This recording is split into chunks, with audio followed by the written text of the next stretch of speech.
ನಮಸ್ಕಾರ ಎಲ್ಲರಿಗೂ. ನನ್ನ ಹೆಸರು ಡಾಕ್ಟರ್ ಅವಿನಾಶ್ ಅಂತ.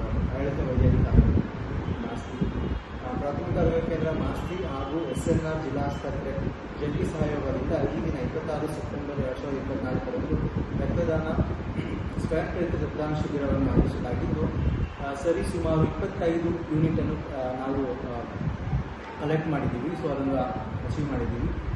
ಭಾಳಷ್ಟು ಕಡಿಮೆ ಆಯಿತು, ಭಾಳ ಕಡಿಮೆ ಅವಧಿ ಇತ್ತು ನಮಗೆ.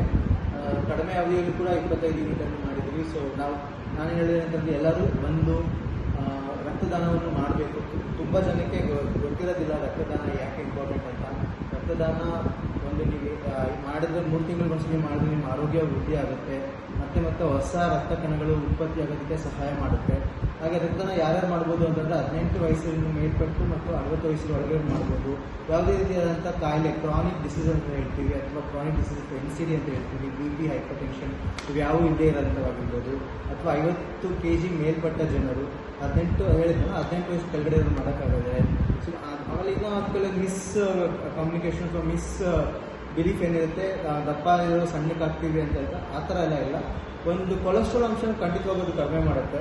ಸೊ ಆ ಥರ ಅಂದ್ಬಿಟ್ಟು ಬರೇ ರಕ್ತ ಥರ ಮಾಡೋದಾಗಲ್ಲ. ನಿಮ್ಗೆ ಒಂದು ಪಿಂಟ್ ಅಥವಾ 1 ಯೂನಿಟ್ ರಕ್ತ ನಾವು ಏನು ಕಲೆಕ್ಟ್ ಮಾಡ್ತೀವೋ ಅದು 4 ಜನರ ಲೈಫನ್ನು ಸೇವ್ ಮಾಡ್ಬೋದು. ನಾವು ಒಂದು ಪಿಂಟನ್ನು ನಾವು ಸೀರಮು, ಪ್ಲೇಟ್ಲೆಟು ಆ ಥರ ನಾವೆಲ್ಲ ಸಪ್ರೇಟ್ ಮಾಡ್ತೀವಿ. ಸೊ 4 ಜನಕ್ಕೆ ನಾವು ಸಹಾಯ ಮಾಡ್ಬೋದು. ಸೊ ನಾನು ಜನರಿಗೆ ಏನು ಕೇಳ್ಕೊಳ್ತೀನಿ ಅಂತಂದರೆ, ರಕ್ತದಾನ ಮಾಡಿ, ಇದೊಂದು ಶ್ರೇಷ್ಠ ದಾನ. ನೀವು ಕೂಡ ಒಂದು ರಕ್ತದಿಂದ 4 ಜನರ ಜೀವನವನ್ನು ನಾವು ಸೇವ್ ಮಾಡ್ಬೋದು. ಸೊ ಅದಕ್ಕೆ ನಾನು ಖಂಡಿತವಾಗೂ ಎಲ್ಲರೂ ಸಾರ್ವಜನಿಕರು ಕೇಳ್ಕೊಂಡು ಏನಂತಂದರೆ, ರಕ್ತದಾನ ಮಾಡಿ, ಒಂದು ಶ್ರೇಷ್ಠ ದಾನ ಮತ್ತು ಜನರ ಜೀವನವನ್ನು ಉಳಿಸೋಕೆ ಕೇಳ್ತೀನಿ.